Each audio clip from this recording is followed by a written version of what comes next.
भक्त ऐसे जहाँ नहीं रास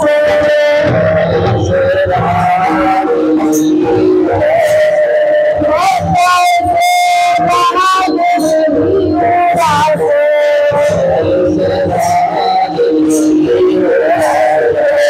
आशा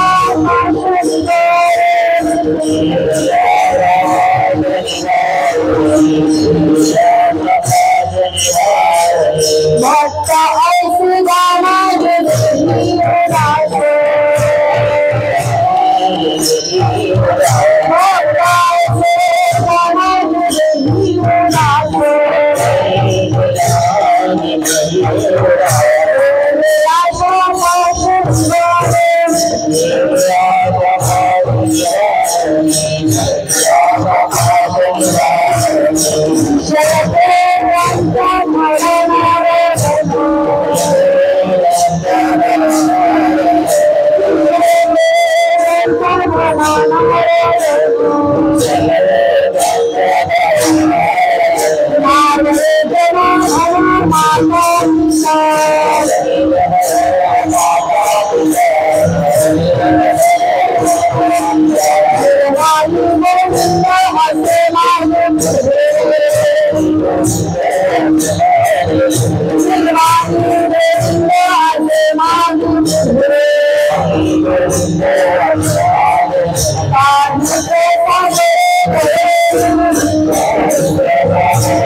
आशा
in the hill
पिता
गेले आशा पाश निवारणी विषय तो त्यांचा झाला नारायण नावरे जळधन माता पिता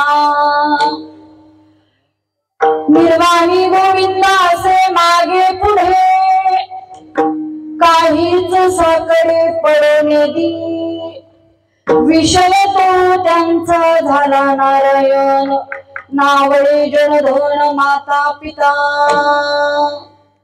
तुका म्हणे सत्य कर्मा व्हावे साय तुका म्हणे सत्य कर्मा व्हावे साय घातया भय नरका जाणे विषय तो त्यांचा झाला नारायण नावडे जनधन माता पिता पांडवांना करू प्रथम नमन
संतांची त्यांच्या कृपादाने कथेचा विस्तार बाबाजी सद्गुरु दास तुका महायोग पीठे तटे भीमरथ्या वरम कुंडलिकाय दातु मुनींद्र समागत्य तिष्ठन्तमानन्द कंदम परब्रह्मलिंगम भजे पांडुरंगम ओम नमो ज्ञानेश्वरा करुणाकरा दयाळा कृपादेव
तुमचा अनुग्रह लाधरो पावन झालो चराचरी नमो सद्गुरु तुमया ज्ञानदीपा नमो सद्गुरु सच्चिदानंद रूपा नमो सद्गुरु भक्त कल्याण मूर्ती नमो सद्गुरु भास्करा पूर्ण कीर्ती विठला विठला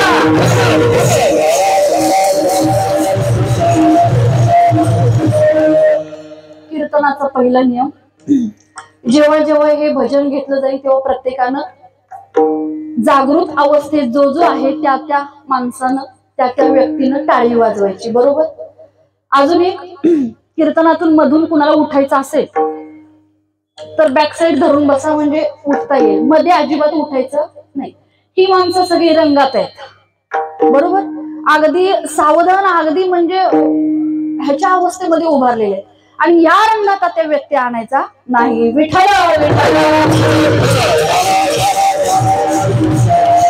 भक्त ऐसे जाना जे देवी उदास गेले आशा पाशनवर मी प्रस्तुत प्राप्त. आजची असणारी कीर्तनरूपी सेवा सेवेकरता निवडलेला अभंग देवनिवासी महान साधू वैराग्याचं मूर्तिमंत उदाहरण त्याच पद्धतीनं कलियुगातले थोर संत ज्याने प्रत्येकाचा माथा जाग्यावरती यावं म्हणून ज्यांनी गाथा निर्माण केला, पाचवा वेद निर्माण केला, असे पंचम वेद निर्माण केले श्रीमंत श्री जगद्गुरु तुकोबाराय. या अभंगाद्वारे तुम्हाला आम्हाला सांगू इच्छितात की भक्ताची लक्षणं कशा पद्धतीची असावी की भक्त ऐसे जाना जे देही उदास. आता काही काही व्याख्या ज्या आहेत जी व्याख्या ज्याला समजली त्यानं ती तयार करावी. एखाद्या गोष्टीचा शोध जेव्हा एक स्वतः शास्त्रज्ञ लावतो तेव्हा त्या गोष्टीला तो नाव देतो. उदाहरणार्थ लाईटचा शोध लावला बरोबर, उदाहरणार्थ फोनचा शोध लावला, उदाहरणार्थ फॅनचा शोध लावला. आता टेलिफोनचा जो शोध लावला त्यांचं नाव काय आहे? Graham Bell. तर त्यांचं नाव आहे ग्राइम बेल. त्यांनी स्वतः सांगितलं याला फोन म्हणायचं. काय म्हणायचं? याला फोन म्हणायचं. म्हणजे ज्याला जी गोष्ट समजली त्यानं ती सांगायची ह्याला हे म्हणायचं बरोबर. आता तुम्ही सुद्धा कीर्तन ऐकणार 2 तास, छान झालं कीर्तन हे म्हणण्यापेक्षा कीर्तन काय असतं हे पहिल्यांदा बघायचं. लक्षात आलं? काही उदाहरणं ऐकली, काही जोक ऐकले, काही चुटकुले ऐकले, काहीतरी झालं तेवढंच घराकडे घेऊन गेले, याला कीर्तन म्हणत नाही. जेव्हा आमचा हा रंग भरलेला त्यात तुम्ही सामील होता त्याला कीर्तन म्हणतात. एका ठिकाणी येऊन सगळे भक्त जागृत अवस्थेत, फार महत्वाचा शब्द आहे, एकत्र येऊन जेव्हा इथं भजन गातात त्याला कीर्तन म्हणलं जातं. कीर्तन म्हणजे एकट्या कीर्तनकारांची गोष्ट नाही. असो, आता सगळ्यांनी ऐका. आता आज जे भक्ताची लक्षण सांगत आहे की श्रीमंत श्री जगद्गुरु तुकोबाराय ते सांगतात की भक्त ऐसे जाना जे देह उदास गेले आशा पाश निवारून. आता कसं आहे, देहावरती उदास असणार आहे म्हणजे या 2 तासात काही झालं तरी मी इथून उठणार नाही. तरी म्हणा की कितीही वारं येऊ दे उठणार पाऊस आला उठणार, वाघ आला उठणार. काही काही जणांचं लक्षच नाही, वाघ म्हणाले वाघ लक्ष नो तरी पण उठणार. कारण भक्ताची लक्षणं सांगते त्यामध्ये आपण बसायला पाहिजे. आता हा अभंग जो आहे तुकोबरांनी लक्षणं सांगितलेली आहेत, लक्षणाचा फायदा सांगितलेले आहे आणि जाता जाता उपदेशही केलेला आहे. तुका म्हणे सत्य कर्मा व्हावे सहाय्य घातल्या भय नरका जाणे. ते आपण थोडं पुढे बघू. थोडक्यात हा असा सारांश आहे की या कलियुगामध्ये आता जे जे भक्ती करत आहेत, काही जण म्हणतील मी सकाळी रोज देवपूजा करते, मी भक्ती करते, बरोबर. काही काही जण म्हणतील बाकीचे 6 वार मला माहिती नाही पण शनिवारी मी नॉनव्हेज खात नाही, तरी म्हणा की ते बघूया नंतर काय करायचं. 5-6 दिवस खात नाही पण खातो, पण सोमवारी खात नाही, म्हणजे एखादा दिवस. मग कोण म्हणेल मी तुळशीची माळ घातलेली आहे, मी आहे का भक्त. कुणी म्हणेल मला गायन चांगलं येतं, कोणी म्हणेल मी आहे का भक्त. कुणी म्हणेल मी कीर्तन करतो, मग मी भक्तांची यादीत 1 नंबरला आहे का. तर नाही नाही नाही नाही या उपादेत सगळ्या. याच्या पलीकडे जाऊन ह्या सगळ्या व्यवस्था आहेत, त्या काय आहेत दिसतात त्या गोष्टी. माळ आहे, कपाळाला गंध आहे, अंगावरती पांढरे कपडे आहेत, देवाचं नावही तोंडात, ही सगळी व्यवस्था आहे. पण या सगळ्या बरोबर आतून एक लक्षण असायला पाहिजे आणि ते तुकोबरांनी आज सांगितलेलं. कारण होतंय असं आमच्या व्यवस्थेकडे फार लक्ष आहे. पांढरी साडी नेसलेली आहे, मी आज कीर्तनाला आलेलो आहे, कीर्तन नाही ऐकलं तरी योगा मावशी चालते म्हणते. तिकडे बघू नका, सगळे तेच आहे आपण, म्हणजे व्यवस्थेला बरोबर. काय काय जणांचं म्हणणं असं घरात बसून काय करायचं 2 तास, त्यापेक्षा इथं येऊन बसलेलं बरं. पण फक्त बसण्याला तुमच्या व्यवस्थेला काहीही अर्थ नाही. परमार्थात जर महत्वाचं काय असेल तर ती आपली अवस्था महत्वाची आहे. आणि मुद्दाम हा अभंग यासाठी निवडलेला आहे कारण सकाळी आपण काय केलेलं आहे, देव बाप्पाला आणलेलं आहे, बरोबर. जन्म काळाला होता काय सकाळी लवकर आला होतात ना. आता जी आई तिथं उपस्थित होती ती हनुमंतरायांची आई अंजनी माता ठरली, बरं काय. उपस्थित असेल तर, नसणाऱ्यांच्या बद्दल मला काहीही बोलायचं नाही, बरोबर. बघा ना, विचार करा, महाबली जो आहे अशा हनुमंतरायाला मी पाळण्यात घातल्याने माझं भाग्य एवढं थोडं आज सकाळी मी अंजनी माता झाले का नाही, बरोबर. आता या देवाला आणलेला आहे, हा देवही आहे, हे भक्तही आहेत, हे साधकही आहेत, हे संतही आहेत, सगळ्या व्याख्या परिपूर्ण असे हनुमंतराय आहेत. म्हणून मुद्दाम अभंग निवडलेला आहे. कारण या अभंगामध्ये पूर्ण या साच्यामध्ये कोण जर बसत असतील तर ते माझ्या आणि तुकोबरांच्या दृष्टीने सुद्धा हनुमंतराय आहेत. आणि म्हणून तरी तुकोबरांनी विनंती केली, विनंती शरण शरण जे हनुमंता तुम्हाला विनंती करतो, विनंती. तुम्ही भक्ताच्या साच्यामध्ये बरोबर बसता. भक्ती शिकावी तर तुमच्याकडूनच शिकावी. आणि कशा पद्धतीने तुम्ही भक्ती केली ते आम्हाला सांगा. शरण शरण जे हनुमंता तुम्हालो रामदूता काय भक्तीच्या त्या वाटा मज दावाव्या सुभटा. तुकोबरांनी सुद्धा विनंती केली की काय, की हनुमंतराया भक्तीची वाट काय असते ती तुम्हीच दावावी. आता वाट दावणारा कोण, ज्याला गावाचं नाव माहिती त्याला गावाचं वाट दाखवावी, बरोबर आहे ना. आता समजा एखाद्याला विचारलं कोल्हापूरची वाट कुठे आहे, ज्याला माहिती आहे त्यानं सांगावं, बरोबर आहे की नाही. ज्याला माहिती नाही त्यानं चुकीची वाट, आणि त्याला विचारायला मुळात जाऊच नाही. कोल्हापूरची वाट ज्याला माहिती नाही त्याला विचारायला जाच कशाला. म्हणून एक साधकानं, एक भक्ताला विचारलेला प्रश्न आहे की मला भक्तीची वाट काय असते ती दाखवा. आणि ही विचारली कुणाला, हनुमंतरायांना. तर बघा, उभं आयुष्य वेचले, उभं आयुष्य. तुमच्या आमच्यासारखा प्रपंच नाही, तुमच्या आमच्यासारखी व्यवस्था नाही. अख्खं आयुष्य अजून सुद्धा आणि इथून पुढे सुद्धा चिरंजीव असणारे हनुमंतरायांनी रामप्रभूंना एकच सांगितलेलं आहे, देवा आतापर्यंत तुमचं नाव घेतलं नाही, इथून पुढे सुद्धा मला काय करायचंय, तुमचंच नाव घ्यायचंय. विठ्ठल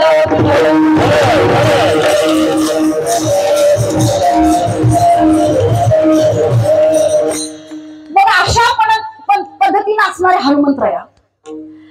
आता एक मोठी गोष्ट म्हणजे यांच्याकडनं शिकण्यासारखी काय आहे, सगळ्यांनी कान उघडून ऐका, कान उघडून. बऱ्याच वेळा होतं असं की ज्या वेळेस आपल्याला एक उंची मिळते कोणत्याही गोष्टीमध्ये, कलेमध्ये असू दे, प्रपंचामध्ये असू दे, आमच्या संसारामध्ये असू दे किंवा कर्मार्थामध्ये असू दे, जेव्हा एक विशिष्ट किंवा वैशिष्ट्यपूर्ण उंची मिळते त्यावेळेस आपल्याकडली नम्रता कमी होते. बरोबर आहे, बरोबर आहे. त्यावेळेस कलेचा अभिमान, संसाराचा अभिमान, सत्तेचा अभिमान किंवा आपल्याकडे असणाऱ्या उपाधीचा अभिमान, आणि या सगळ्या अभिमानामुळे आपल्याकडची नम्रता कमी होते. नम्रता. महिला म्हणलं तुम्हाला समजलं नाही का? उदाहरण सांगते. हे बघा, आपण जेव्हा गरीब होतो तेव्हा सगळ्यांना पाया पडत होतो. बरोबर होय तरी म्हणा. बरं, जेव्हा लहान होतो तेव्हा सगळ्यांना पाया पडत होतो. बरोबर. आणि आता आपण मोठे झालेलो आहे, त्यातल्या त्यात आपले मिस्टर जर सरपंच असतील तर आपला विषयच कट. कोण आहे काय असं? आहेत काय कोण? नाहीत ना? हाय असं. मग आपण कोणाला मग आम्ही म्हणतो मी का पाया पडायचं? आता बाकीच्यांनी माझ्या पाया पडायचं. मी कोण आहे? शेवटी सरपंचांची कोण आहे? धर्मपत्नी आहे, म्हणजे अर्धी सरपंचीनच आहे मी. त्यामुळे माझ्या पाया पडायचं, मी कुणाच्या पाया पडणार नाही. मला एक वैशिष्ट्य वाटतं हनुमंतरायांचं. एवढी ताकद आहे, एवढे बलाढ्य. केवढी ताकद सांगते तुम्हाला. एवढी ताकद आहे की ज्यावेळेस उड्डाण करायचंय तेव्हा आमचे रामप्रभू आणि सोबत लक्ष्मण या दोघांना खांद्यावरती घेऊन जे उड्डाण केलं. हनुमंत महाबळी. केवढी ताकद आहे बघा. रावणाची दाढी जाई तया माझा नमस्कार, वारंवार निरंतर करून उड्डाण केले लंकेचे शोधन. किती मोठे ते मी सांगते फक्त. आता जेव्हा उड्डाण करायचंय तेव्हा एकटी नाही तर सोबत एका खांद्यावरती रावण आहे आणि दुसऱ्या खांद्यावरती लक्ष्मण आहे. रामरायांना उचलायची ताकद आहे का हो आपल्यात? ज्याच्या उदरात अनंत ब्रह्मांड आहे, जो विश्वाला चालवतो, एवढा ताकदवान असणारे भगवंत, या भगवंताला खांद्यावरती घेऊन उड्डाण करणारे सोबत लक्ष्मणाने आहेत. या दोघांना घेऊन उड्डाण करणारे याची ताकद किती असेल? पण तरी सुद्धा किती ताकद, किती मोठे असू देत. मला काय गोष्ट आवडते ती मला सांगायची. हे बघा, मनोजवम मारुती तुल्य वेगम जितेंद्रियम बुद्धिमता वरिष्ठम वाताज्ञाजममानर्योत मुख्यम श्रीरामदूतम शरणं प्रपद्ये. ताकद किती? वाऱ्यासारखा वेग आहे, वेग आहे, वेग. बुद्धिमता वरिष्ठम वाताज्ञाजममानर्योत मुख्यम. पण शेवटी त्यांना काय अपेक्षित आहे?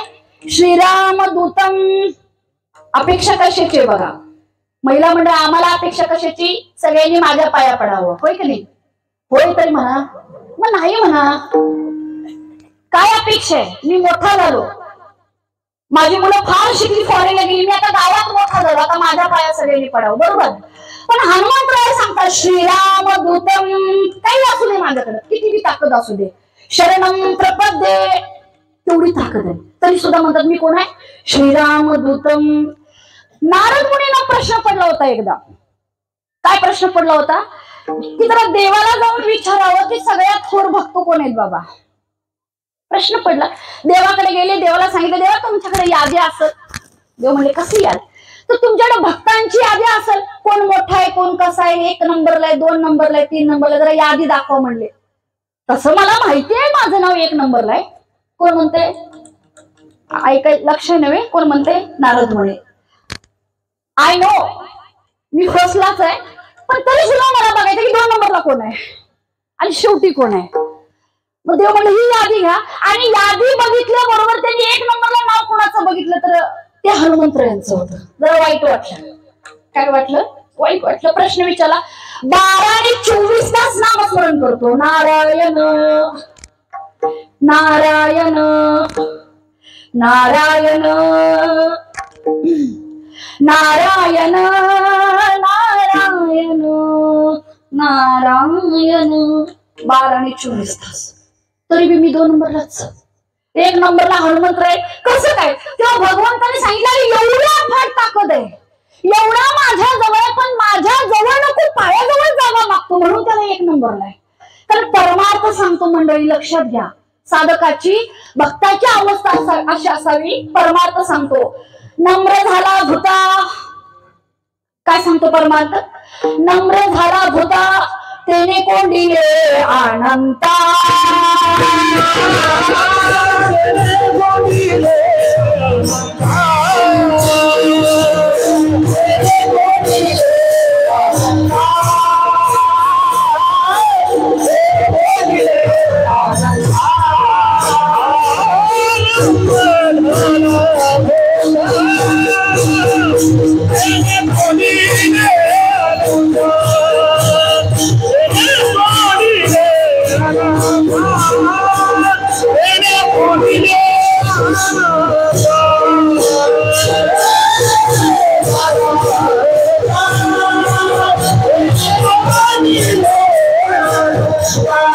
फार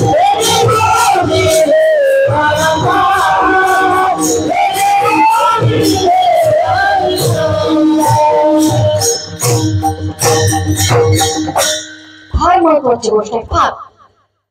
फक्त माळ घातली, कपाळाला गंध लावला आणि शनिवारचं मी खात नाही म्हणून मारुतीयांच्या समोर आलो एवढ्याने होत नाही.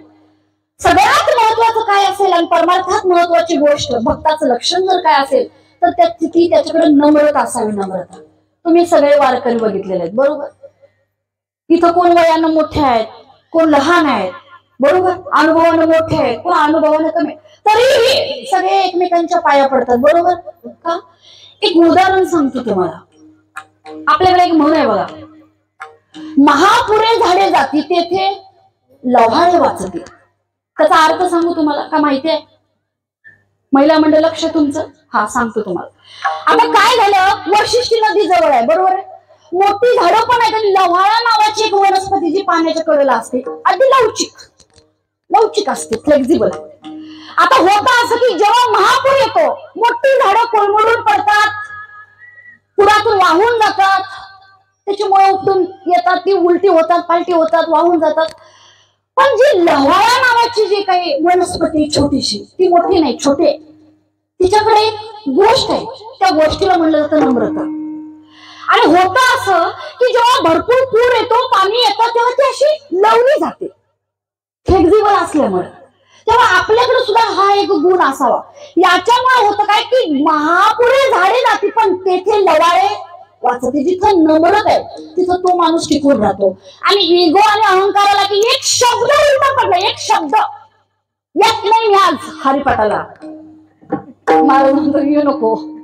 अभिमान गेला तुका भडे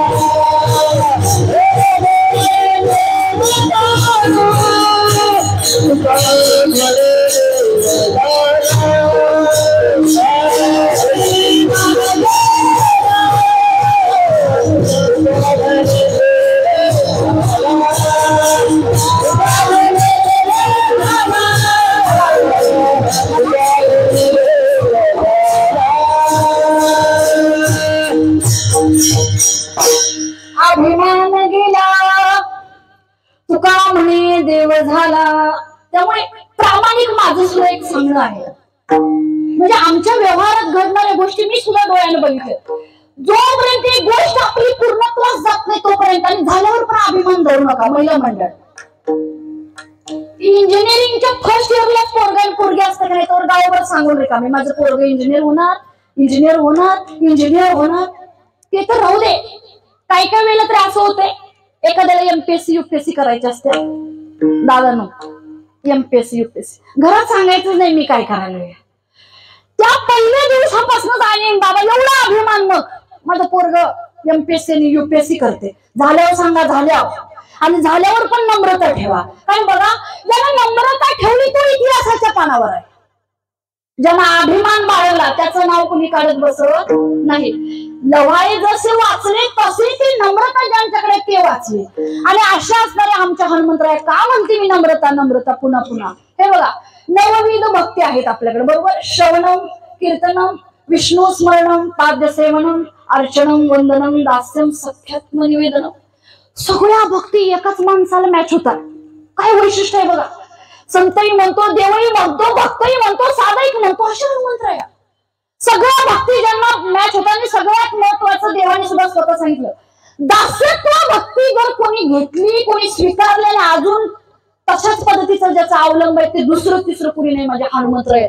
म्हणून रामप्रभूंनी सुद्धा सांगितलं. घटना सांगतो, घटना सगळी तुम्हाला माहिती सुद्धा आहे. रामरायांचा विजय झाला आणि विजयानंतर सगळ्यांना सगळं काहीतरी काहीतरी काहीतरी बक्षीस दिलं जात होतं. काय केलं होतं, बक्षीस दिलं जात होतं. पण झालं असं की हनुमंतरायांच्यावरती वेळ आली आणि सीतामाई म्हणले मी देते यांना बक्षीस. फार जवळचं काम केलेलं यांनी बरोबर. फार जवळचं माझं काम केलेलं आहे, फार महत्वाचं काम केलेलं आहे, मी देते म्हणून त्यांनी आपल्याकडे असणारा मौल्यवान असा नवरत्नांचा हार काढून कुणाच्या हातात दिला? हनुमंतरायांच्या हातात दिला. त्यांनी एकदा असा बघितला आणि एकदा त्याला असा बघितला. महिला म्हणजे तुम्हाला आम्हाला मिळालं असतं तर हा कुणी दिलाय बी बघितलं नसतं. पहिला घरी आलो नवरत्न सोन्याचा नव, एका एका मण्याची किंमत पृथ्वी म्हणजे पृथ्वीच्या किमती एवढी होती. कळलं काय? सोनं नव, पृथ्वी सोनं किती आहे बघा. ते बॉक्साईट आहे, अल्युमिनियम आहे, सगळे धातू आहे, चांदी आहे, प्लॅटिनम आहे, पण पृथ्वी एवढी किंमत आहे. असा हार दिला. हार दिल्यावर यांनी हातात घेतला. तुम्हाला सगळ्यांना माहिती आहे, पण पुन्हा एकदा रिपीट करते मी. आणि असं एक मोठं झाड पकडलं आणि शेंड्याला जाऊन बसले हनुमंतराया. बघितलं इकडं तिकडं हार, तर सगळ्यांचं लक्ष होतं. यांनी काही थँक्यू बी म्हणलं नाही, काहीच नाही. हार घेतला आणि कुठे गेले? झाडावर. त्यांनी हार बघितला इकडं तिकडं, तो तोडला दाताने. त्यातला एक मणी काढला, तो फोडला, त्यात अजून काहीतरी वाकून बघितलं. अशी विचित्र त्यांची गोष्ट काहीतरी चालू होती. सभेतली काही माणसं म्हणली सुद्धा किंमत आहे त्याला तरी द्यायचा हार. शेवटी माकडते त्यांची वृत्ती तशीच. बघा काय केलं सीतामाई, कशाला दिलं तुम्ही हार? सीतामाईंना राग आला, म्हणजे खाली बोलवा. खाली बोलवलं. रामराया म्हणले काय झालं हनुमंतराया, एवढा मौल्यवान हार दिलेला, काय केलं या हाराचं? तेव्हा हनुमंतराया सांगितले काय झालं माहिती काय रामप्रभू, मौल्यवान असेल तुमच्यासाठी, पण मी प्रत्येक मनामध्ये बघितलं, मला राम कुठं दिसला नाही, म्हणून मी सगळे फोडून टाकले. मला काही नको. याला भक्त म्हणावं. तुका म्हणे काही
अभिमानाला सांगितलं नकोय मला नवरत्नांचा हार. तू काय म्हणे काही न मागवाणी का तुझे पायी सुख सर्व आहे वारे. अगदी योग्य प्रमाण. हे बघा मग रामरायाने विचारलं द्यायचं काय? आम्ही सोन्याची पेटी मागितली असते. जेव्हा मला काही द्यायचं असेल तर असं दे, संपूच नाही, मोठी तिजोरी दे. तेव्हा हनुमंतरायाने सांगितलं द्यायचं असेल तर एक गोष्ट दे. जेव्हा द्यायची असेल तर तुमच्या पायाजवळ जागा द्या. आणि तेव्हापासून रामप्रभूने सांगितलं असा असावा माझा भक्त. आणि तेव्हा जी दोघांची भेट झाली, जीव शिव दोन्ही दोघांची काय झाली, भेट झाली. आणि रामप्रभूंनी सगळ्या जगाला सांगितलं, इथून पुढं जेव्हा जेव्हा माझं मंदिर बनेल तिथं हनुमंतराय असायलाच पाहिजे. घेतो का नाही आपण दर्शन? पहिला हनुमंतरायांचं घेतो आणि मग कुठं जातो? रामरायांच्याकडे जातो. तर अशा असणारे जे साधक आहेत, जे भक्त आहेत, आणि म्हणून तुकोबारायांनी सुद्धा यांची स्तुती केली आहे. आणि आज लक्षण सांगत असताना तुकोबाराया सांगतात की भक्त ऐसे जाना जे देही उदास. आपल्यासारखं आहे का नाही, मांडी घालून अजून अर्धा तास व्हायचा आहे, तर ही मांडी खाली, ती घालून काढून ती खाली, ती काढून ती खाली, आहे का नाही? नाही, मला प्रश्नच पडतो, 2-2 दिवस भानचंद्रावरती एका जागावर बसणारे तुकोबाराय कुठं? आणि आयता दिलेला अभंग आयते कीर्तनकाराला आम्ही ऐकणारे आम्ही कुठं? आहे का नाही? पण काय की ज्याने देहाचं म्हणजे काय होतं की अवस्था सोडली आणि जे परमेश्वरात विलीन झाले त्यांना ते शक्य. महाराज आमचं असं आहे, अजून आमचं शरीरावरचं प्रेम जाऊ शकत नाही, अजून आमचं इकडं आस्था आहे, इकडं ओढ आहे, त्याच्यामुळे ह्या लक्षणात तुम्ही आम्ही बसत नाही, हे सिद्ध झालं. विठ्ठल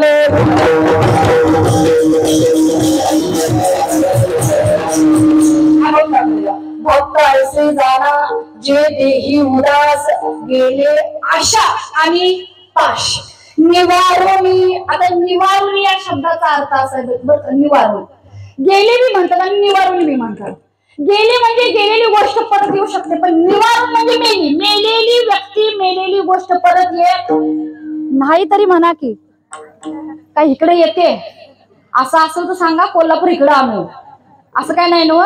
गेलं ते गेलं, आपण सांत्वन करायला गेलो सांगतो ना, गेलं ते गेलं, आता रडत बसायचं नाही. निवारून गेली गोष्ट आता ती येणार.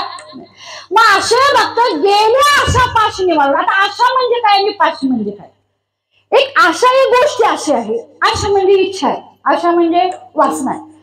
आणि सकाळी कीर्तन ऐकत होते तेव्हा एक गोष्ट ऐकली सुंदर या आशेविषयी. आशा म्हणजे इच्छा, आणि ज्यांना ज्यांना इच्छा बाळगली परमार्थात आणि इकडे संसारात इच्छा बाळगली तो दुःखी होतो.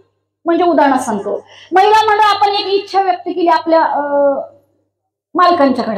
काय इच्छा व्यक्त केली की कीर्तनकारांनी पांढरी जी साडी काल नेसली होती ती मला उद्या मिळाली तर बरं होईल, बरोबर, अशा पद्धतीची पाहिजे साडी मला पाहिजे.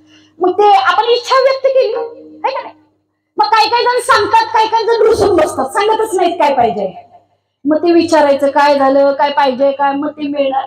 आणि नाही मिळालं तर त्याच्यापेक्षा अजून आपल्याला दुःख होतं, आपल्याला काही मिळत नाही.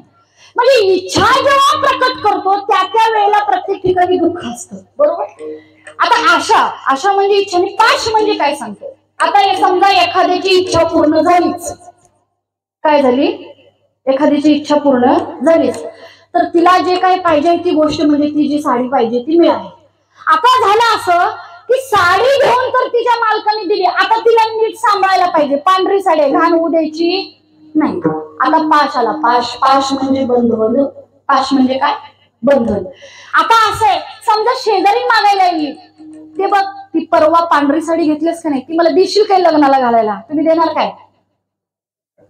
दुसरी माग ऑप्शन आहेत माझ्याकडे भरपूर सारे, 101 साड्या आहेत का नाही, तेव्हा हा म्हणतात सगळ्या देतो तुला, खरं पांढरी देणार नाही, बंधन, पाश. आता झालं असं की त्याच बाईनं तीच पांढरी साडी नेसली, उदाहरण म्हणून सांगते, सारखं सारखं साडी लक्षात ठेवू नका.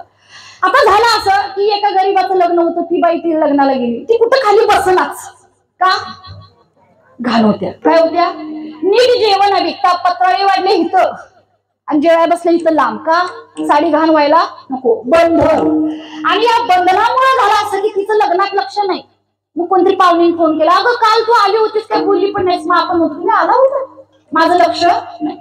काय झालं असं की तो जीव जो आहे तो लग्नाला गेल्यानंतर त्या साडीत अडकला, तेवढा वेळ त्याचा त्यात गेला, त्याला म्हणायचं पाश. आम्ही बी पाशात अडकलेलो आहे. माझं कीर्तन जर 10च्या पुढे गेलं तर इथं कोण थांबणार, एवढं नाही म्हणतात. समजा मी इथं असं म्हणलं की आज पिटले महाराज, आणि आम्ही असं ठरवलेलं आहे की या गावातले सगळे जे जे कीर्तन ऐकायला आलेले त्या सगळ्यांना माळ घातल्याशिवाय घरी सोडायचं चालेल नाही. कशाचा पाश आहे तुम्हाला, मला काही दिसत नाही कुठं, काहीतरी आहे, काय घालत नाही तुम्ही माळ, सांगा आता काय काय कारण काहीतरी असेलच की का घालत नाही. कोण म्हणाल मला वार चुकवून चालत नाही, बुधवार रविवार खास देव आहे आमचा. कोण म्हणाल आमची वर्षातली एकदाच जत्रा येते, देवाला नाराज करणार नाही. त्यामुळं ते पाश आपल्याला माग दिसत तर पाश कुठंच नाही का, दिसतो नाही, दिसत नाही. आता हे असं माहिती काय, हे आपले आपण म्हणून तुकोबराय सुद्धा सांगतात किंवा संत महात्मे सांगतात बघा, आपली आपण करा सोडवण संसार बंधन सोडावेही. पाश उगच लावून घेऊ नका. माझ्याच मुळे चालतंय मी पंढरपूरला जाऊ शकत नाही, माझ्याच मुळे घर चालतंय मी जास्त वेळ कीर्तनला जाऊ शकत नाही, माझ्याच मुळे घर आहे म्हणून मी आता हरिपाठला जाऊ शकत नाही, माझी किंमत कमी होईल मी देवळात जाऊ शकत. सोडा बंधन, सोडा बंधन जेवढं तेवढं दुःख आहे. तुम्हाला बघायचंय, आम्हाला वाटतं ही सत्ताधारी फार खुश असतील, जाऊन बघा त्यांच्या घरी किती बंधन आहेत त्यांना. मिनिटाला फोन आहे, पिये वैतागले त्यांचं तरी काही घेऊन बसलाय.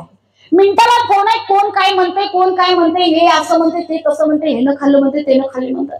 एवढी बंधनं, जेवढं उपाध्या तेवढी बंधनं, जेवढी इच्छा तेवढे पाश. म्हणून म्हणतात आज तुकोबराया, इच्छा नको म्हणजे पाशचा काही विषयच नाही. भक्त ऐसे जाना जे देही उदास, गेली आशा पाश निवारून आशा गेली आणि पाशी गेली. आणि हे सगळं गेल्यानंतर जी अवस्था शिल्लक राहते तो विषय तो त्यांचा झाला नारायण, नावडे जनगण माता पिता विठ्ठल विठ्ठल.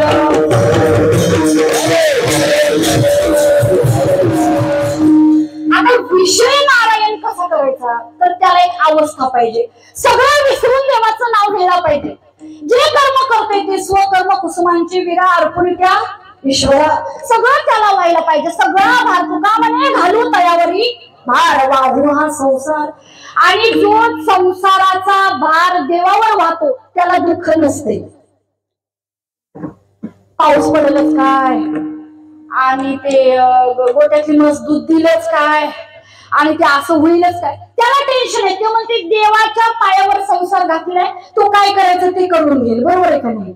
आणि विषय नारायण म्हणजे कसा, तो आपण आता करायचा. मधलं वजन घ्यायचंय. सगळ्यांनी आता व्यवस्थित बसा, ताट बसा ताट. विषय नारायण उगाच बोलायचं नाही, त्याचा अनुभव सुद्धा आपण तुम्ही आम्ही घेऊया. देवानं 2 हात दिलेले, टाळी वाजवायची.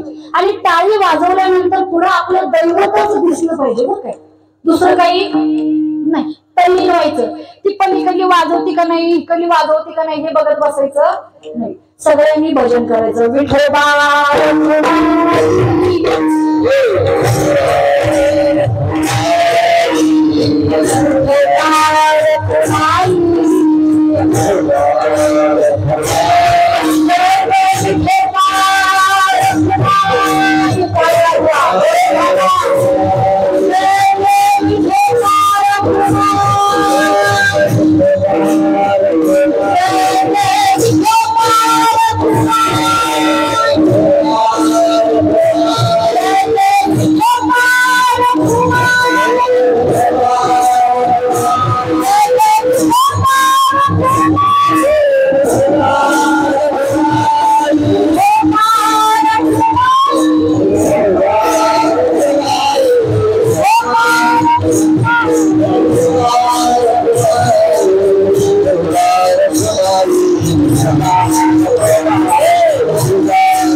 आवाज येत नाही.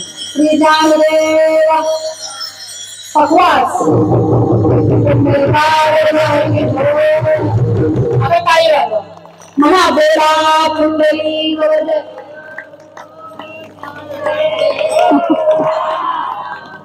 इकडं काय बहून उरत आहे म्हणा पुंडलिकावर हरी विठ्ठल श्री ज्ञानदेव पंढरीनाथ ज्ञानी ज्ञानेश्वर काय काय काय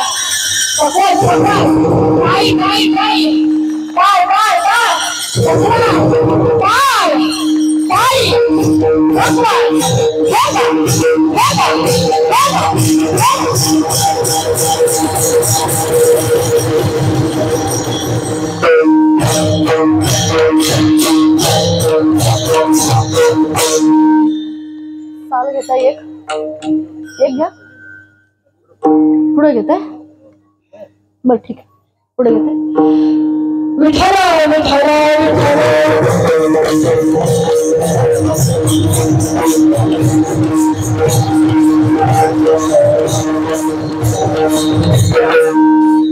सगळी टाळी वाजवली कुणासाठी वाजवली हा वा एकच आवाज आलाय मला मावशींचा कुणासाठी वाजवली देवासाठी वाजवली कोणतरी म्हणलं तुमच्यासाठी काय काय मी सांगू का हे मी कीर्तन सुद्धा तुमच्यासाठी करत नाही यात माझा फायदा आहे कशाचा सांगू हे नारायण वा फायदा काय हे पुण्याचं काम आहे ते पुण्य आपोआप माझ्या संचितात साठत आहे बरोबर आता तुम्ही टाळी वाजवायची की नाही ती तुम्ही ठरवायचं का तुम्ही माझ्यासाठी वाजवली कुणासाठी वाजवली ह्याच्यापेक्षा तुम्ही देवासाठी वाजवता का हे महत्वाचं आहे आणि यात तुमचा फायदा आहे याला एक दुसरं सायंटिफिक रिझन पण आहे टाळी वाजवायला पुरुष मंडळी लक्ष द्या इकडं मोठ्यानं टाळी वाजवल्यामुळं ज्यांना बीपीचा त्रास आहे शुगरचा त्रास आहे तो कमी होतो बरं का रामदेव बाबांचा एक योगाचा प्रकार सुद्धा टाळी आहे त्यामुळे टाळी वाजवा विठ्ठल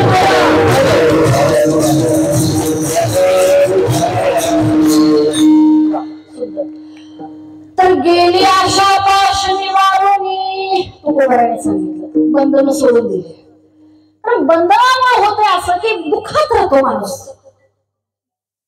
आणि महिलांमध्ये तुमच्या आमच्याकडे हे प्रमाण जास्तच वेळ नाही महाराज काय करायचं भांडी घासायची असतात कपडे धुवायचे असतात जेवण बनवायचं असते है नाही काका वेळ नाही मग मला हा प्रश्न पडतो बहिणाबाई कुठल्या ऑक्सफोर्ड मध्ये गेल्या होत्या वेळ काढून कुठल्या कॉलेजमध्ये गेल्या सखूबाई कुठल्या कॉलेजमध्ये गेल्या वेळ काढून जनाबाईने अभंगाईने वेळ काढून नाही वेळात लिहिली वेळात कामात दळिता कांडिता तुझं गाईन अनंता दळता काढता आणि तिला वेळ नाही म्हणून देव म्हणतात तू अभंग मी लिहितो जनाबाईंचे अभंग जेवढे आहेत ना ते देवानी लिहिले स्वतः हाताने लेखक देव आहेत जसं सच्चिदानंद बाबांनी ज्ञानेश्वरीचे लेखक तसं इकडे लेखक कोण आहेत देव आहेत म्हणजे वेगळा वेळ काढायला लागला नाही मला म्हणलं तुम्ही आणि बंधनं लावून घेतो मी उदाहरण सांगतो मी आता येताना काय आमच्या घरी चाकर नोकर नाही भांडीच घासून आलेलो आहे चहा करून दिलेला आहे हा जेवणाचं तर तुमच्याकडे सोय आहे म्हणून तेवढं माझं काम वाचलं आहे का नाही आणि एवढा सुंदर परमार्थ आहे का नाही आपला सांगू तुम्हाला कलियुगामध्ये कुठे जायची गरज नाही न लगती सायास जावे वळांतरा सुखी येतो घरा घरा घरा काय म्हणाला तुकोबरा सुखी येतो घरा नारायण पण देवाचं नाव घ्यायला पाहिजे आता याला वेगळा वेळ पण काढायची गरज नाही काय वेळ नाम उच्चारिता नाही दोन्ही पक्षपाही उद्धरती सगळं कुणाला भेटलो तरी श्रीराम म्हणू शकतो दादानो श्रीरामच म्हणायचं काय एकमेकांच्या बापाचं नाव घ्यायचं काय म्हणायचं संस्कृती जेवढी आहे तेवढी जपायला पाहिजे जुने माणसं म्हणायची राम राम काय म्हणायची कोल्हापूरची एक संस्कृती आहे जुनी अजूनही म्हणतात बरं काय काय काय म्हणायचं भेटल्या भेटल्या राम राम जय श्रीराम राम राम का माहिती का ते कोल्हापूरला आमच्या जास्त पैलवानांचं हे जास्त आहे बरोबर हा ते प्रस्त जास्त असल्यामुळे सगळे भेटल्यानंतर इव्हन एखादा पैलवान जेव्हा बैठका जोर मारायचा तेव्हा पण जय श्रीराम म्हणायचं काय म्हणायचं आणि अजूनही म्हणतो त्याचं उत्तर मला नंतर कळेल काय माहिती का जय श्रीराम म्हणलं की हनुमंताचं बळ येतं असं ते पैलवान सांगतात. पण हनुमंताने सुद्धा तेच सांगितलंय, माझं नाव घेण्यापेक्षा मी चिरंजीव या गोष्टीसाठी राहीन, जिथं जिथं जय श्रीराम म्हणलं जाईल तिथं मी आहे, जिथं जिथं देवाची कथा आहे तिथं मी आहे. ध्वजस्तंभावरही वानरू, जागा नाही मिळाली तरी चालेल. आणि एक दिवस आम्हाला कीर्तनात बसायला जागा नाही मिळाली तर आम्ही म्हणते इथं परत येणार नाही, का नाही. एक दिवस टाळ नाही मिळाला तर आम्ही म्हणतो इकडे येणार नाही. एक दिवस सत्कार नाही झाला तर म्हणते आपण आता मी परत सत्याकडे जाणार नाही. आणि ही माणसं जागा शोधतायत, जिथं जिथं परमार्थ तिथं काय करतात हे जागा शोधतात. त्यामुळे महिला मंडळ तुम्ही जागृत व्हा, बंधनात अडकू नका. म्हणजे काम करायचं सोडायचं ते आणि काहीतरी सांगत जाशील घरी. महाराजांनी सांगितले काम करायचं नाही, कर्तव्य आपलं स्त्री म्हणून बळ आहे आपल्या अंगात, आपण फ्लेक्झिबल आहे, काहीही करू शकतो. तो ती स्त्री आहे. एक स्त्री जेव्हा कलेक्टर असते तरी ती घरी काम करतेच, तरी ती बाळाला आंघोळ घालते, तरी बाळाला कपडे घालते. म्हणजे ती किती ताकदवान आहे हे बघा. जनावरांचंच अभंग आहे की नाथांचं आहे हे बघा. अभंग असं की स्त्री जन्म म्हणून न व्हावे उदास. अभंग कसं आहे की स्त्रीच्या जन्माला आलो उदास व्हायचं नाही. यातून आपल्याला प्रेरणा घ्यायची. काय घ्यायची की जो वेळ आपल्याला घरात असतो त्या घरामध्ये हरिबोला घेता, हरिबोला देता, उठता बैसता, हरिबोला काम करताना देवाचं नाव घ्यायचं. होय ना आजी, आजी देवाचं नाव होय घ्यायचं. लोकाला नाव घेऊन बसायचं. याच्यामुळे बंधनात अडकतो. आणि जेव्हा ईर्ष्या प्रकट होते मनामध्ये आपल्या, पाश निर्माण होतो, आशा निर्माण होते. हिची 10,000ची साडी आणि माझी 5च, गेलं दुःखात दिवस. अगं बाई तुझ्याकडे 5,000ची साडी आहे, आवडीकडे एकच साडी होती. तुकोबारायांच्या धर्मपत्नी त्यांनी गाथा दिला, गाथ्यातल्या एका अभंगावरती कीर्तन करत असेल तर त्यांची 4-4 बंगले. त्यांची पत्नी आवडी, तिला एकच लुगड आहे, तिला एकच लुगड आहे. उदाहरणार्थ सांगते तुम्हाला सावित्रीबाई फुलेंचं. सावित्रीबाई फुलेंच्याकडे 2 लुगडे होते. किती? आमच्याकडे किती आहेत? 100च्या आत मी बोलत नाही. माझं सांगू का मी 100च्या आत बोलत नाही. ऐक बरोबर. 2 लुगडी होती सावित्रीबाई फुले आणि 2 लुगडी होती. अत्यंत बिकट परिस्थिती आहे, गळ्यातलं मंगळसूत्र विकून मुलींना शिकवायचं वसा घेतलेला आहे. आणि 3ऱ्या लुगड्याची मागणी केली ज्योतिबांच्याकडे की मला 3रं लुगडं हवंय. ज्योतिबांना प्रश्नच पडला, माझी जी स्त्री आहे ती मुळात स्त्री हट्ट कधी करत नाही, तिच्याकडे वासना नाही, तिच्याकडे आशा नाही, तृष्णा नाही. हिला फक्त एक ध्यास आहे की सगळ्या मुलींनी शिकावं, सगळ्या बायांनी शिकावं, आडाने होऊ नये. आणि ही लुगडं कसं काय मागते? तेव्हा ज्योतिबाने विचारलं, काय बाई का पाहिजे लुगडं तुला? ती म्हणली मालक झाले असं. काय सांगते ती? झाले असं 2 लुगडे आहेत. मी सकाळी एक लुगडं जाताना नेसते आणि जाताना होतं असं की गावातली सगळी लोक जी कर्मठ आहेत, कोण आहेत? कर्मठ आहेत. जी देवळाकडे समजा एक बाई तसं नावं ठेवतात त्यांना कर्मठ म्हणतात. त्यांच्या नादाला लागायचं, मागं वळून सुद्धा त्यांच्याकडे बघायचं. फक्त मंदिरात आल्यानंतर आपल्या गोष्टी, आपली जी काही आपल्याकडे जी आहे ती आपण सोडायचं नाही व्यवस्थित.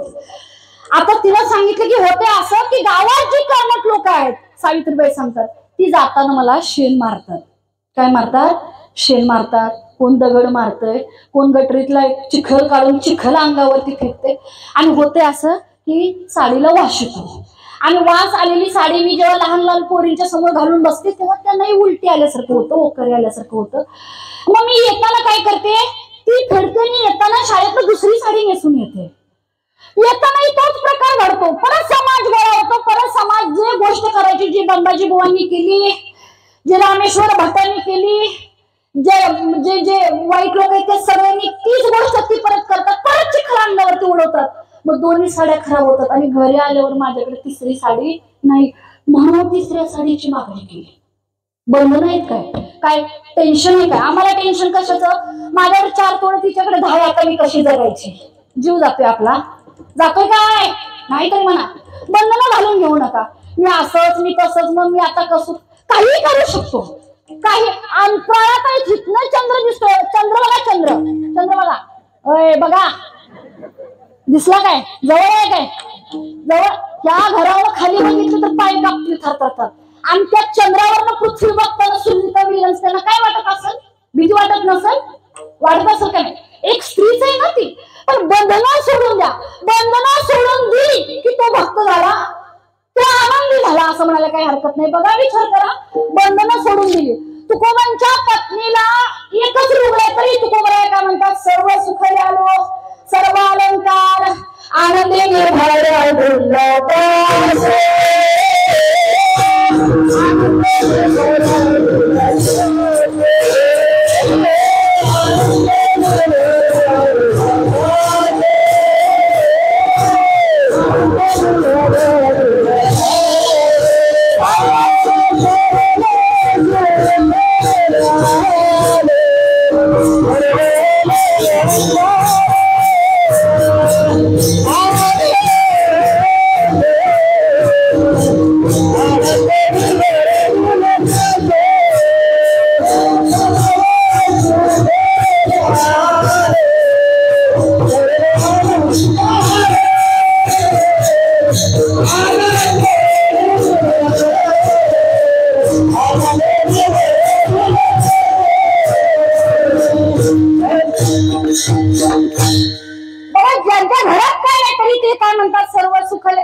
नाही मला लगेच काय दिलं पैसे दिलं काय लई लक्ष कीर्तनाकडे लक्ष नाही. अभंग लक्षात ठेवा, अभंग तर असं आहे की काही घरात नाही तरी म्हणतात सर्व सुख लिहिलं. आमचं सगळं तरी झोप नाही का नाही झोप महिला मंडळ आपल्याला का नाही पुरुष मंडळी झोप आम्हाला तृष्णा आशा लागलेल्या आशा आमिषा आहे का नाही.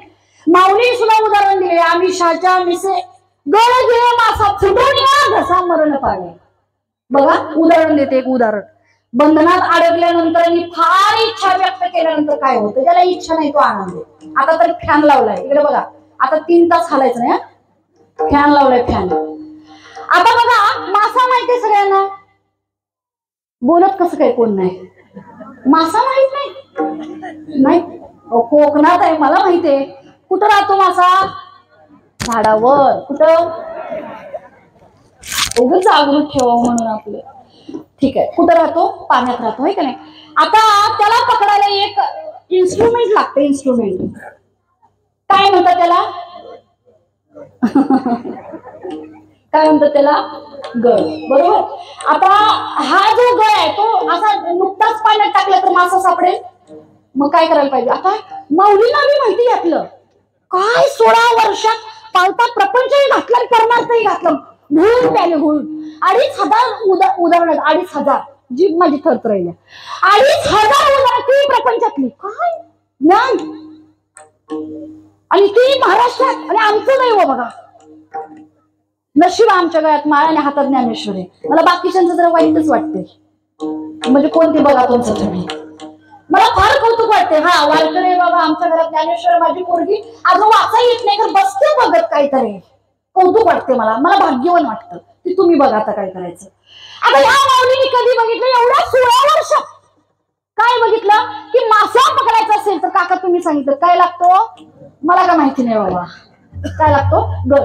आता नुसता गळ टाकून मासा सापडेल का, त्याला एक प्राणी लागतो बिनपायाचा, सगळ्यात गरीब शांत, कधी चावला नाही आतापर्यंत चावला नाही कोणाला. का चावलाय कोण तो प्राणी, काय म्हणता तुम्ही, नाही इथं काय वेगळा शब्द आहे, काय काढू गांडूळ काय म्हणतात तिथे सांगा, आम्ही लांब ना आलोय. काढू का गांडूळ, ठीक आहे एक शब्द आहे ना गांडूळ सगळ्यांनाच माहितीये. आता हा कसा प्राणी शोधून आणला काय, माणसाला गरीब प्राणी शोधून आणतो माणूस. कोंबडी गरीब देत ते सावंद्र वगैरे त्याला मारायला डंकत रे, कोंबडी गरीब, बकर गरीब, आणि शेळी ती पण कशी गरीब, आणि ससा कधी चावाय माराय शिकार. जाऊ वाघ धरायला, रविवार जाऊ वाघ चालेल काय, आणि बुधवारचं बिबट्या चालेल काय, जाऊ धरायला नाही चालत. गरीब प्राणी शोधून काढले गरीब. आणि काय काय जण आम्हाला शिकवतात काय माहिती काय, निसर्गानं दिलेला आहे, निसर्गानं दिलेलं आहे की आपण काय करायला पाहिजे, खायला पाहिजे है की नाही. आणि होय म्हणतात बघा, हे बघा निसर्गाचा एक नियम बी आहे. तेही प्राणी कसे आहेत बघा, जे शाकाहारी आहेत ते मरूपर्यंत शाकाहारी आहेत है का नाही. बर बघा ससा गवत खातो का, आज सकाळी गवत आणि संध्याकाळी नॉनव्हेज असं सशत असते काय, बोला तरी नाही. बर वाघाचं असं काय, आज बाबा शनिवार आहे म्हणून गवत खातो दिवसभर, असं काय. त्याला जन्मता मांसाहारी केले पण आम्हाला जन्मता शाकाहारी केले. लक्षात घ्या माणूस आहे आपण. आणि एवढं डोक्यात आपल्या असावं ते प्राण्यांना कळत नाही, हिंसा करू नये, पण जाऊ दे. विठ्ठल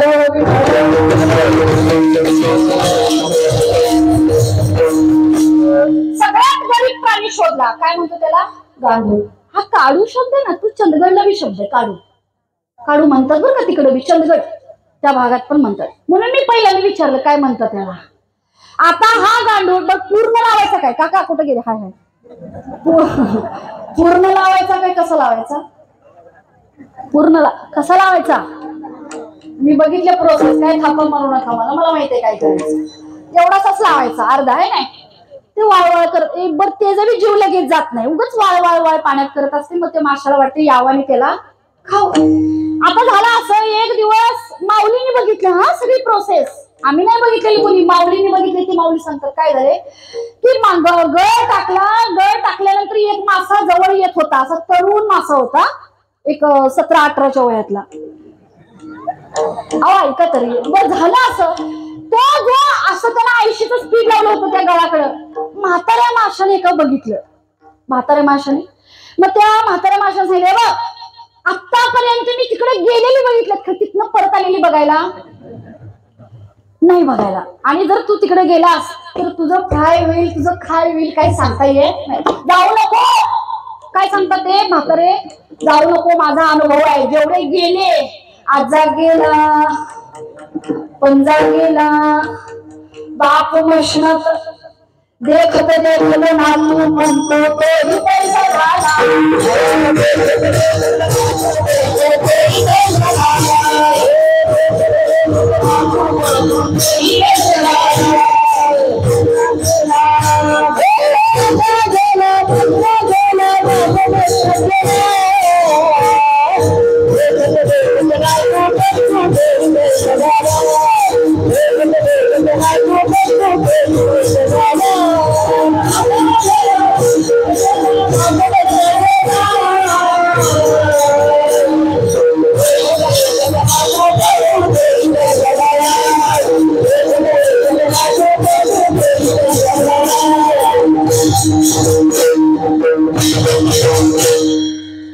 म्हातारा मासा काय सांगतो?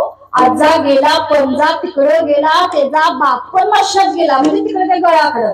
देखत देखत नातू पंतू तोही पैसा झाला, तिकडे गेले, परत आलेले नाही. मी माझं तुला एक गोष्ट सांगतो, तिकडे जाऊ नको. तो म्हणतो नाही नाही, काय सांगता तुम्ही?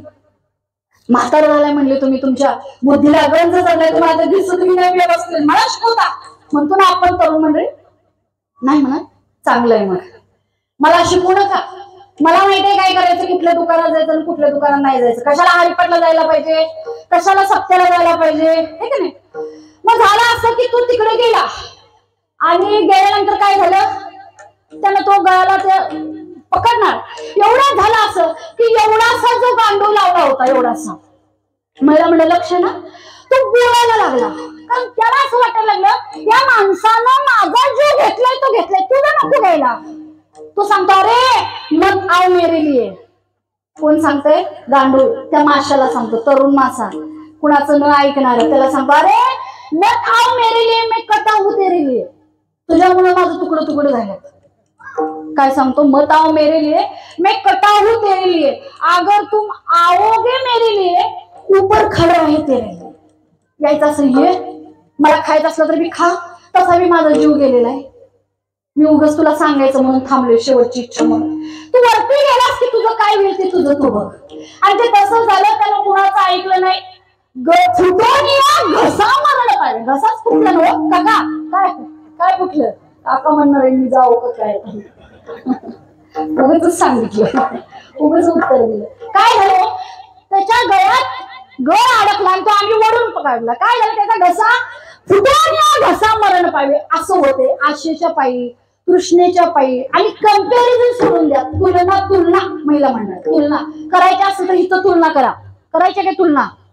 मीही टाळ वाजवेल, मीही आनंदाने, मला संसारात परमिशन नाही नाचायची, पण हित आहे लाडकी लेखनी संतांची मजवर कृपा बहुतांची, आहे का नाही, हित मला परमिशन आहे, इथं मी आनंदानं नाचू शकते, मला इथला आनंद मी घेऊ शकते.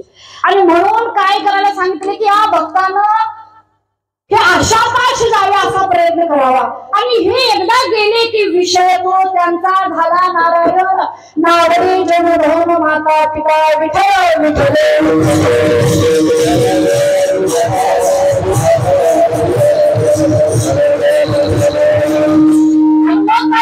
एकदा विषय नारायण झाला. आता महत्वाचा मुद्दा नावरे जन धन आणि माता पिता. जन धन ठीक आहे, जन कामाचं नाही, धन तर उपयोगाचं नाही, माता पिता उपयोगाचं नाही असं तुकोबराय सांगतात. थोडस विश्लेषण बघा. इथं माता पिता कुठले सांगितलं महिला मंडळ? जे परमार्थाला पोषक नाही. म्हणजे उदाहरण सांगते, एखादं आपलं बाळ आहे, लक्ष महिला मंडळ. आता त्यातलं बाळ म्हणलं महाराजांचं काल कीर्तन ऐकले मला गोड वाटलं, इथून पुढे मी माळ घाईन आणि कीर्तनाला जाईल. तुमचं म्हणणं काय पाहिजे? जा म्हणायला पाहिजे का नको? काका एकटंच जा म्हणायला, सगळे उत्तर हेच द्यायला. जा म्हणायला पाहिजे का नको? आणि ती जर आई म्हणत असेल नको नको तिकडे जायचं नाही, वारकऱ्यांच्या नादाला लागायचं, बुवा व्हायला जायचं, हरिपाठला जायचं नाही. आणि तेच पोरग उद्या वरातीत नाचत असते तेव्हा आईला कौतुक वाटते. मग ते वरातीत जाते, मग एक दिवस कुणीतरी जरा टेस्ट कर म्हणून टेस्ट करायला दिली, एक दिवस पिऊन बघते, दुसऱ्या दिवशी म्हणते आणि जरा पिऊन. असं करत करत करत त्याची अवस्था अशी होते की ती आईच्या पुढ्यात मरण पावते, आहे का नाही? मग ही आई काय उपयोगाची झाली का? आई कुणासारखी असावी? जिजाऊच्या सारखी असावी. बाळाला सांगितले, शिवबाला बाळाला सांगितले तुला जन्म जगासाठी, तू जगायचं का मरायचं हा विचार करत बसायचा नाही, लढायचं कुणासाठी? जगासाठी, कल्याण करायचं जगाचं, यासाठी. म्हणजे आई असावी जिजाऊ सारखी, कैकेयी सारखी असावी. कैकेयी सारखी आई नको, जीवन वसाला पाठवलं तशी आई नको. आणि वडीलही असे हिरण्यकशिपू सारखे नको की जे म्हणतात देवाचं नाव आतापर्यंत आमच्या कुठल्या पिढीने घेतलं नाही. असतात काही काही घर अशी काही काही घर आहेत, आमच्या पिढीला कोण वारकरी नाही, अजिबात तसं काय करायचं नाही, देवळात जायचं नाही, माळ घालायची आजी नाही मी तेव्हा, माळ घालायची नाही, तिकडे जायचं नाही. मग असली वडील काय उपयोगाचे नाही. म्हणून नावरे जन धन माता पिता त्या गोष्टी जर परमार्थाला पोषक नसतील तर मला काही सुद्धा नको. विषय तो त्यांचा झाला नारायण नावरे जन धन माता पिता. आता पुढं फायदा आहे. महिला म्हणजे तुम्ही म्हणणार बंधनं टाकून द्या म्हणता महाराज, देवाच्या नादाला लागा म्हणता, पण पुढं फायदा काय? फायदा असा आहे की निर्वाणी गोविंद असे मागे पुढे काहीच साकडे पडून येते, काही सुद्धा संकट येत नाही. तुम्ही असं म्हणणार कधी कधी आलं तू संचिताचा भाग आहे, पण संचित आपल्या आलेले संकट झेलायची ताकद मात्र परमेश्वर देत असतो. कारण बघा बरीच उदाहरण आहेत. गजेंद्राचं उदाहरण आहे आपल्याकडं, द्रौपदीचं उदाहरण आहे, तुकोबांचं उदाहरण आहे, ज्ञानोबांचं उदाहरण आहे. या सगळ्यांचं कल्याण केलं महाराज. देवाने यांना एकटं सोडलं नाही. मागे पुढे उभा राहे सांभाळी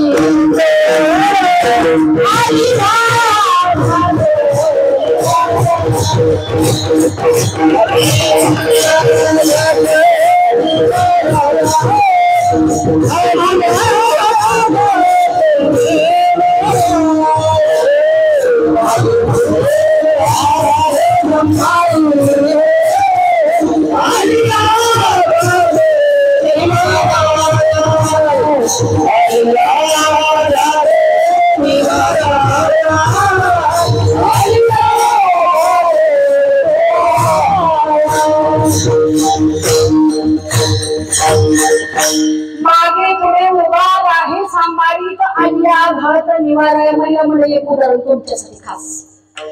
सखूबाई न कळत दिंडीतनं पंढरपूरला गेल्या, सांगायचं लक्षात नाही, भान नाही राहिलं.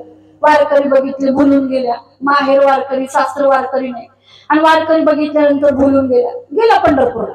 देवाला प्रश्न पडला, देवाला सखूबाई घरी नाही, पाणी कोण भरणार? सखू घरी नाही, जेवण कोण बनवणार? सखू घरी नाही, सासू आता काय म्हणणार? सखू घरी नाही, सखूचा नवरा काय म्हणणार? देवाला प्रश्न पडला. देव म्हणले रुक्मिणीला तू इथं उभी राहा, मी जातो घरी. कुठं? सखूच्या घरी जातो. सखूबाई गेल्या वारीला आणि घरी चक्र पाणी पाणी भरतो बरं का, सगळं काम करतो, सासूच्या शिवाई खातो.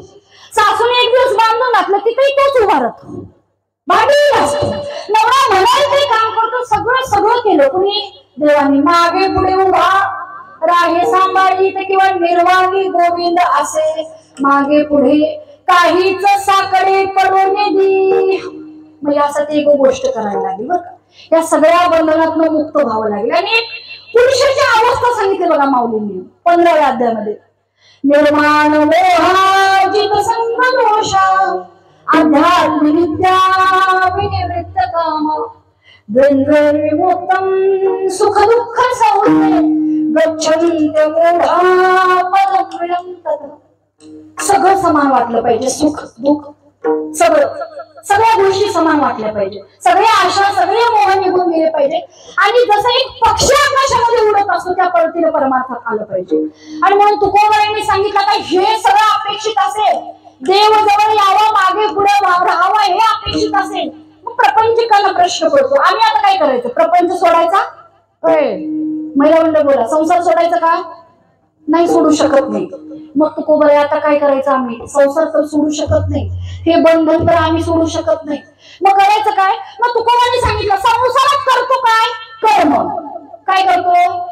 सगळं काम करतो. नाही, भांडी घासायचं असू दे, आपल्या शेतातलं काम असू दे, नाही तर दुसऱ्याचा बांध पोखरायचं काम असू दे, काय करतो आपण? कर्म करतो. तुकोबांनी सांगितलं चांगलं काम केलं तर नरकात जाणार आणि वाईट काम केला तर आजी होईच म्हणते अजून नाही. चांगलं काम केलं तर कुठे जातो? स्वर्गात जातो. वाईट काम केलं आणि त्या नरकातल्या यातना आता सांगायला नको. जे जे नॉनव्हेज खातात, तळून बिळून फ्राय करून खातात का नाही, आपली अवस्था वरती तिथंच आहे. ते यमाचे दूध उभारलेच आहे दंड घेऊन. कुठल्या तेलात काय कुठं फ्राय करायला का आपलं मोमोज बनवतात काय सांगता येणार नाही. त्यामुळे काय खायचं आणि काय नाही करायचं ते तुम्ही बघा. म्हणून तुकोबांनी शेवटच्या चरणात सांगितलं तुका म्हणे सत्य कर्मा व्हावे सह्य. भीती आहे नंबरी या माणसाला, मरणाची भीती आहे, कर्माची भीती आहे, म्हणून हित तरी हाय. नाहीतर माणसाला बी मारून खाल्ला असता तरी बी वेळ माणसानं आणलेली आहे. तुका म्हणे सत्य कर्मा व्हावे सह्य घातल्या भव नरका जाणे विषय त्यांचा धन नारायण नावडे जनधन माता पिता ज्ञानेश्वर.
किंबहुना तुमचे केले धर्म कीर्तन सिद्धी संजले माझे जीवले पायी कमन सेवेमध्ये जमा धरा कृपा करा शेवटची करविली कैसी केली कदकट वाकुळिकांनी तर देव जाणे आपुल्या बळे नाही मी बोलत सखा कृपावंत वाचा त्याची सायुख्य मंजूर बोलत सेवानी शिकविता धनी वेगळाची झाली सेवा. या गावचे बाहेरगावचे सर्व टाळकरी माळकरी दोन्ही मृदंगाचार्य यांची सुंदर उत्तम अशी साथ झाली. हरिपाठ मंडळ विनेकरी बाबा असतील. या कार्यक्रमासाठी लावणारे सर्व हात आमचे गुरुवर्य लाड महाराज अजून एक सिस्टीम वालेले आहे, फार सुंदर लावलेले धनी सेवा यांच्या क्षणावरती इथं बसलेले, यांच्या क्षणावरती बाहेर बसलेले, पुन्हा जे जेवण बनवतात तिकडे झाले ना मग झाले काय बर त्यांच्या चरणावरती अजून एक मला असं वाटलंय गोष्ट करावी वेगळी काहीतरी. मला आज बक्षीस द्यायचं एकाला. एक दाम्पत्य असं पाहिजे की जे वारकरी त्यांना बक्षीस द्यायचंय. कोण असं आहे का?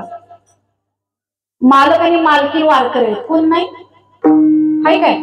मालक मालकीन वारकरी इथं अवेलेबल पाहिजे. मालक मुंबईला येईल असं काय सांगू नका. नाही नाही आहे काय? अजून एकदा विचारतो आहे. इकडे तुम्ही सांगा, मालकीन वारकरी तुम्ही आहे काय? आधी नाही आहे.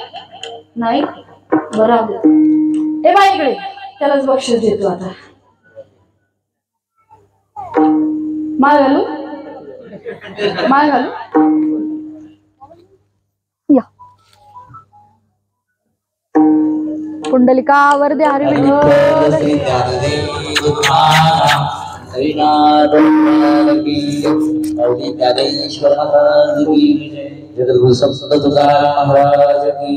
आमची पोरं कार्टून लावलं तर वाळवळ करत बसते. एका जागी उभं येते. संस्कार म्हणायचे टिकून राहणार टिकणार शेवटपर्यंत गॅरंटी मला सांगता द्यायची. असं